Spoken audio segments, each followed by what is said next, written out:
नमस्कार दोस्तों, स्वागत है आपका संकल्प कोचिंग श्रीगंगानगर के यूट्यूब चैनल पे। जो इस यूट्यूब चैनल पे पहली बार है चैनल को सब्सक्राइब, जो वीडियो देख रहा है वीडियो को लाइक और अपने दोस्तों के साथ शेयर करना ना भूले। रोजाना 10 क्वेश्चन मिलते हैं मात्र 15 मिनट में। रोजाना एक क्लास लगाते रहिए, जैसे महीना कंप्लीट होगा, कंप्लीट होते ही मार्केट में आपको इसकी बुक मिल जाएगी। इसके अलावा अगर आप या आपके साथ घर बैठे अगर कोई भी भाई बहन या आपका परिवार का सदस्य तैयारी करना चाहता है या तैयारी कर रहा है, तो गणतंत्र दिवस के उपलक्ष्य में संकल्प कोचिंग श्रीगंगानगर के द्वारा सभी ऑनलाइन कोर्स पर 90% की छूट दी जा रही है। ये ऑफर 23 से 28 जनवरी तक है। इसका मतलब है कि अपने पास जो है वो कल का समय और है।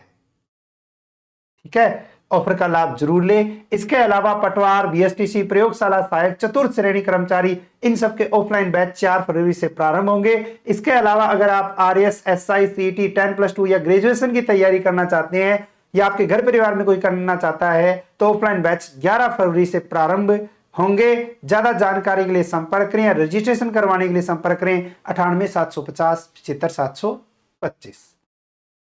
शुरू करते हैं अपनी क्लास और क्लास का पहला क्वेश्चन। बेंगलुरु में आयोजित all India senior ranking badminton प्रतियोगिता में किस जिले के मोहम्मद अमान ने अपने साथी के साथ गोल्ड मेडल जीता? आयोजन कहां हुआ? बेंगलुरु में। कौन सा? All India senior ranking badminton प्रतियोगिता। राजस्थान के अंतर्गत खिलाड़ी मोहम्मद अमान कौन सा मेडल जीता? गोल्ड मेडल यानी कि स्वर्ण पदक जीता।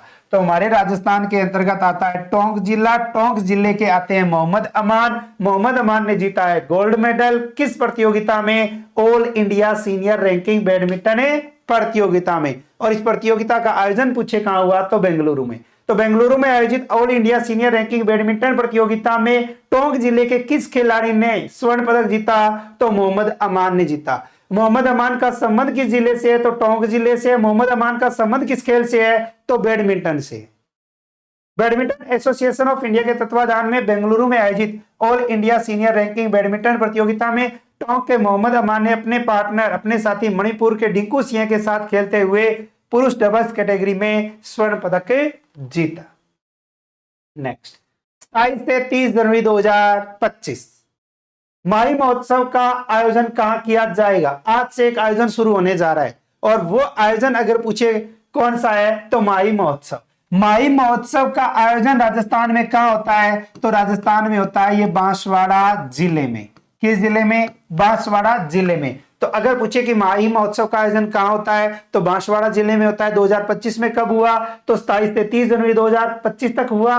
माही महोत्सव राजस्थान के बांसवाड़ा जिले के कुशल बाग मैदान में आयोजित किया जाएगा। यह महोत्सव हर साल जनवरी के महीने में आयोजित किया जाता है। तो माही महोत्सव का आयोजन कब होता है? जनवरी के माह के अंतर्गत होता है। तो माही महोत्सव का आयोजन बांसवाड़ा। माही महोत्सव 2025 का आयोजन कब से कब तक किया गया? 27 से 30 जनवरी 2025 तक किया गया। नेक्स्ट, 76वें गणतंत्र दिवस यानी कल 76वें गणतंत्र दिवस समारोह के अवसर पर कितने पुलिस अधिकारियों को राष्ट्रपति पुलिस पदक से नवाजा गया? नवाजा गया या जाएगा? ठीक है, तो राष्ट्रपति पुलिस पदक से जो नवाजा गया है वो पुलिस अधिकारियों की संख्या है 2। 76वें गणतंत्र दिवस समारोह के अवसर पर 2 पुलिस अधिकारियों को राष्ट्रपति पुलिस पदक से सम्मानित किया गया। तो राजस्थान के 2 पुलिस अधिकारियों को गणतंत्र दिवस उदयपुर में होने वाले राज्य स्तरीय समारोह में राष्ट्रपति पुलिस पदक से सम्मानित किया जाएगा, यानी कि किया गया। आयोजन कहां हुआ? उदयपुर में। गणतंत्र दिवस 2025 के अवसर पर उदयपुर के महाराणा भोपाल स्टेडियम में होने वाले राज्य स्तरीय समारोह में राजस्थान के राज्यपाल हरिभाऊ किशन राव बांगड़े ने एडीजी स्टीन मित्तल और एस सेंगथिर को राष्ट्रपति पुलिस पदक से सम्मानित किया। इस अवसर पर राजस्थान पुलिस के 15 अन्य अधिकारियों और पुलिस कर्मियों को भी सम्मानित किया गया, वो भी कौन से अवार्ड से? पुलिस पदक से। तो क्वेश्चन बनेगा 76वें गणतंत्र दिवस समारोह का आयोजन कहां हुआ? उदयपुर में। 76वें गणतंत्र दिवस समारोह में राजस्थान के कितने पुलिस अधिकारियों को राष्ट्रपति पुलिस पदक से नवाजा गया? 2 अधिकारियों को। किन 2 अधिकारियों को नवाजा गया? तो एडीजी सचिन मित्तल और एस सेंगथिर को नवाजा गया। अगर पूछे कि कितने पुलिस कर्मियों को पुलिस पदक से नवाजा गया तो 15 पुलिस कर्मियों को पुलिस पदक से नवाजा गया।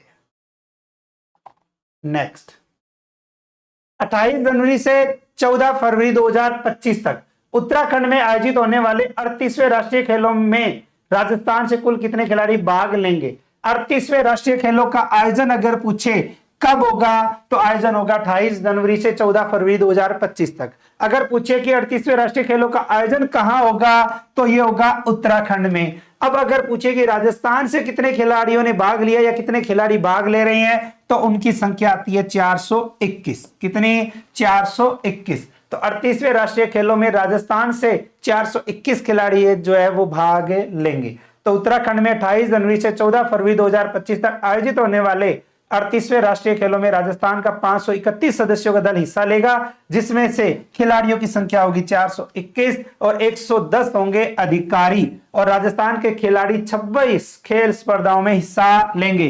तो अगर पूछे कि राजस्थान के खिलाड़ियों ने कितनी खेल स्पर्धाओं में, कितने खेलों में भाग लिया, तो 26 खेलों में भाग लिया। नेक्स्ट, राजस्थान ओलंपिक संघ के अध्यक्ष अगर पूछे कौन है तो तेजस्वी सिंह है। राजस्थान ओलंपिक संघ के महासचिव अगर पूछे कौन है तो सुरेंद्र सिंह गुज्जर, और राजस्थान से डिप्टी सेफ डे मिशन अगर पूछे किसे बनाया गया तो रतनलाल शर्मा को बनाया गया। राष्ट्रीय बालिका दिवस 2025 की थीम क्या रखी गई? राष्ट्रीय बालिका दिवस कब मनाया जाता है? 24 जनवरी को मनाया जाता है। 24 जनवरी 1966 को हमारे देश की प्रथम महिला प्रधानमंत्री बनी थी इंदिरा गांधी, और इंदिरा गांधी ने पद ग्रहण किया और उसी के उपलक्ष्य में मनाया जाता है राष्ट्रीय बालिका दिवस। और बालिका दिवस 2025 की जो थीम रखी गई वो बालिकाओं के लिए रखी गई बेहतर भविष्य के लिए। क्या रखी गई? बेहतर भविष्य के लिए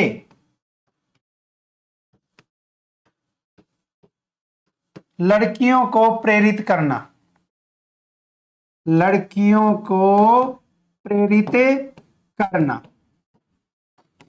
बेहतर भविष्य के लिए लड़कियों को प्रेरित करना, ये थीम रखी गई है। और ये थीम किसकी है? राष्ट्रीय बालिका दिवस 2025 की। राष्ट्रीय बालिका दिवस अगर पूछे हर साल कब मनाया जाता है? 24 जनवरी को मनाया जाता है। महिला एवं बाल विकास मंत्रालय के द्वारा इसकी शुरुआत अगर पूछे कब की गई थी तो 2008 में की गई थी। अगर पूछे कि वर्ष 2025 में क्रमानुसार कौन सा राष्ट्रीय बालिका दिवस मनाया गया तो 17वां राष्ट्रीय बालिका दिवस मनाया गया। अगर पूछे कि अंतरराष्ट्रीय बालिका दिवस कब मनाया जाता है तो प्रतिवर्ष 11 अक्टूबर को मनाया जाता है। तो राष्ट्रीय बालिका दिवस 24 जनवरी, शुरुआत 2008, किस विभाग मंत्रालय के द्वारा? तो महिला एवं बाल विकास मंत्रालय या महिला एवं बाल विकास विभाग के द्वारा। वर्ष 2025 में क्रमानुसार कौन सा संस्करण? तो 17वां संस्करण यानी 17वां राष्ट्रीय बालिका दिवस मनाया गया।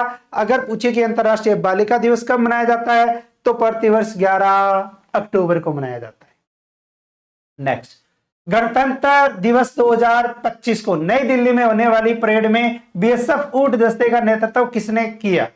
गणतंत्र दिवस 2025 नई दिल्ली के अंतर्गत जो है वो गणतंत्र दिवस का आयोजन हुआ, और उस आयोजन में होने वाली एक परेड बीएसएफ ऊंट दस्ते, और उसका अगर पूछे कि नेतृत्व किसने किया तो उसका नेतृत्व किया एक डिप्टी कमांडेंट है जिनका नाम आता है मनोहर सिंह।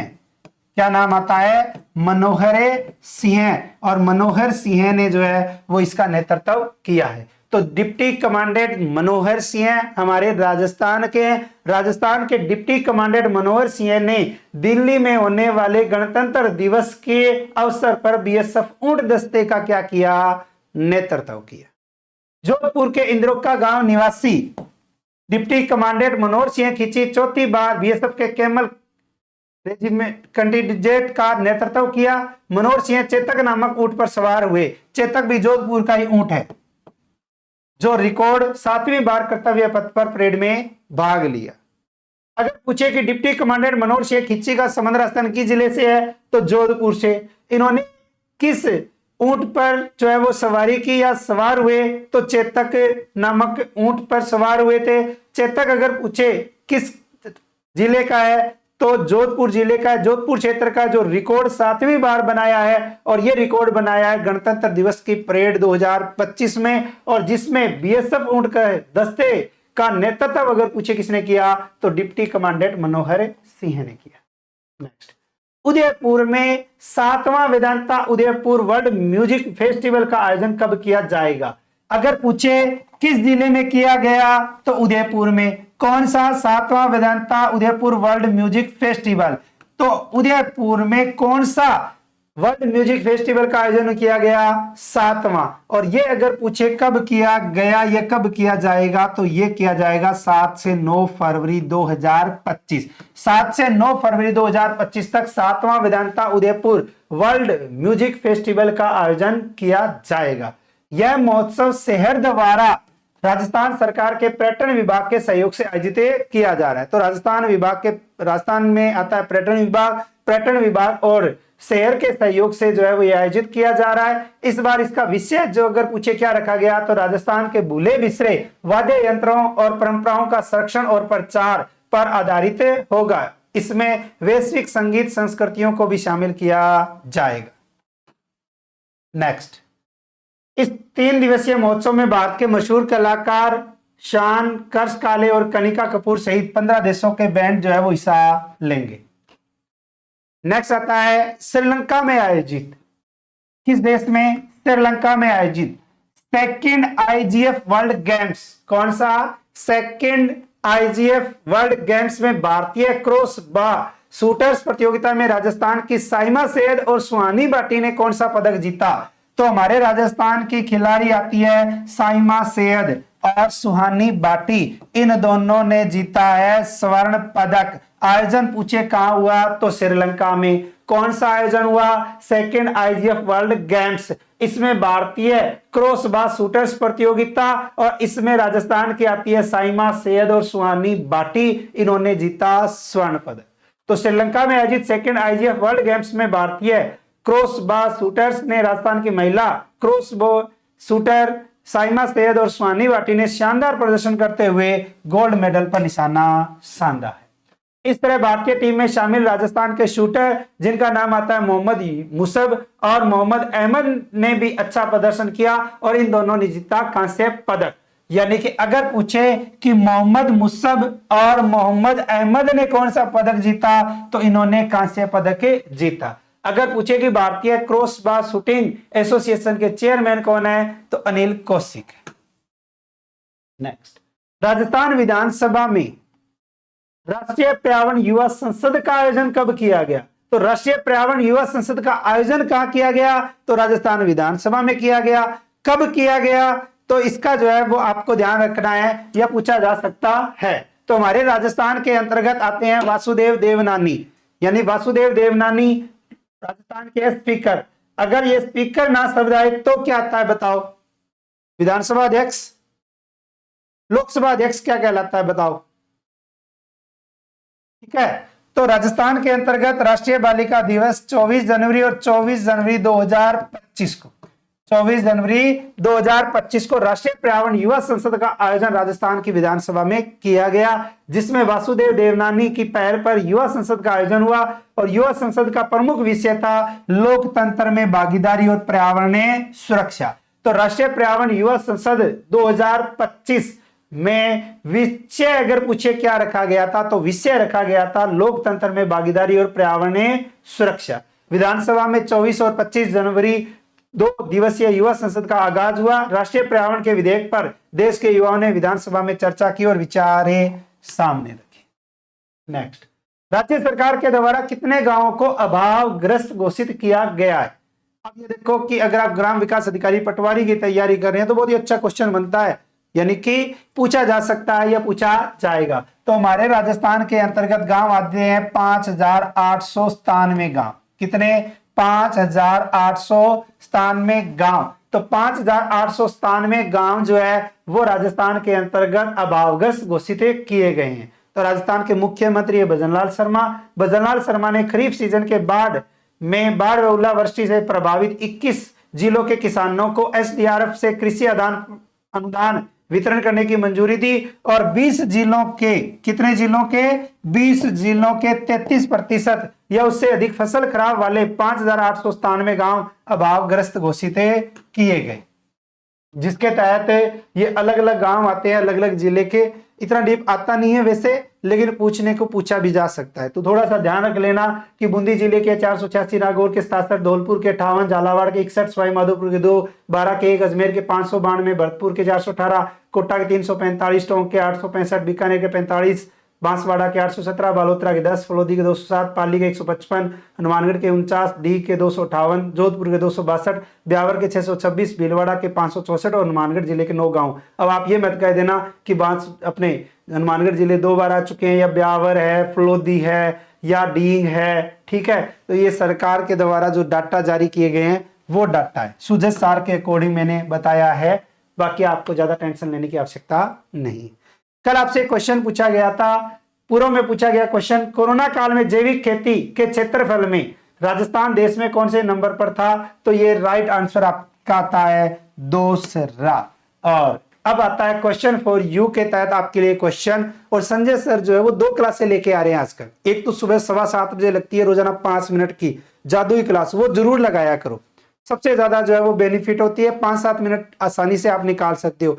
अब रोजाना जो है वो एक करंट का जो मुद्दा होता है उन पे जो है वो एक शॉर्ट वीडियो लेके आते हैं, ठीक है ना। वो भी आपको संकल्प टेलीग्राम पे, इंस्टाग्राम पे, ठीक है ना, या फेसबुक के अंतर्गत जो मिलती रहेगी, वो भी आप जो है वो जरूर लगाया करें। उसके अंतर्गत सर ने वीडियो बना दी है, अब आप देख लेना कि इसका आंसर क्या होगा। बाकी आपको बताना है कि राजस्थान के किस शहर को वेटलैंड सिटी घोषित किया गया है। इस क्वेश्चन का आंसर आपको मेन कमेंट बॉक्स के अंदर देना, बहुत ही अच्छा और इंपॉर्टेंट क्वेश्चन बनता है। इसके अलावा 41 जिले और 7 संभाग के अनुसार अपनी जो है वो पत्रिकाएं यानी कि बुक जो है वो मार्केट में अवेलेबल है, जिसके अंतर्गत सबसे ज्यादा यानी कि ब्लैक बुक, इसमें 1992 से लेकर वर्तमान में 2024 तक जितने पेपर हुए ना, सब पेपर कौन से एग्जाम में कौन सा क्वेश्चन आया हुआ है वो सब इसके अंदर डाटा दिया हुआ है। इसके अलावा अपनी मासिक पत्रिका करंट जीके की ये तो तीसरी मिल ही रही है, चौथी अपनी 2 या 3 फरवरी को जो है वो मार्केट में मिल जाएगी आपको। और अगर आप घर बैठे बेहतरीन तैयारी करना चाहते हैं तो आज ही डाउनलोड कीजिए संकल्प ऐप और आप अपना कोर्स परचेज कर सकते हैं। बेहतरीन ऑफर चल रहा है गणतंत्र दिवस पर, तो मौका जो है वो हाथ से निकलना नहीं चाहिए। रोजाना ये क्लास लगाते रहिए, जैसे ही महीना कंप्लीट होगा, कंप्लीट होते ही आपको मार्केट में बुक मिल जाएगी। तो मिलते हैं कल नए 10 क्वेश्चनों के साथ, तब तक जय हिंद, जय भारत, नमस्कार।